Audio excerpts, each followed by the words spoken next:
warbaahinta dowladda Kuuriyada Waqooyi ayaa sheegtay inay tijaabisay gantaal noociisu yahay kuwa soo kala goosha qaaradaha oo loo yaqaan magaciisa ICBM iyagoo daba jooga amar ka soo baxay hogaamiyaha wadankaasi Kim Jong Un. Dowladda Kuuriyada Waqooyi ayaa markii ugu horeysay tijaabisay muddo 5 sano ah gantaalada ridada dhaadheer oo gaari kala ilaa wadanka Mareykanka. Gantaalkan oo ah mid ka mid ah kuwa xambaari kara hubka nukliyeerka.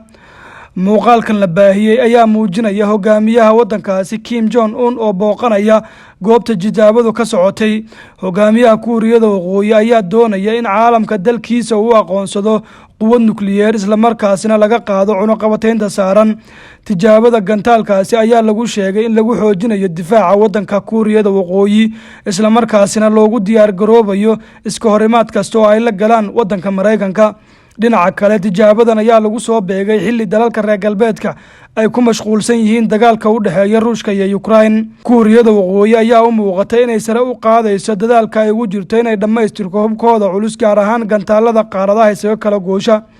hogaamiyaha wadankaasi Kim Jong Un oo ku libisan jaakad maqaar ka samaysan oo madow iyo muraayadaha qoraxda ayaa kormeeray furitaanka waxaana lagu tilmaamay noocan cusub ee loo yaqaan ICBM. tijaabadan ugu horeysay ee noociisa gantaal waxaa cambaareeyay wadamada Kuuriyada Koonfureed, Japan iyo dowladda Mareykanka oo ku tilmaantay in arintani ay ka hor imaanayso cunaqabataynta saaran Kuuriyada Waqooyi.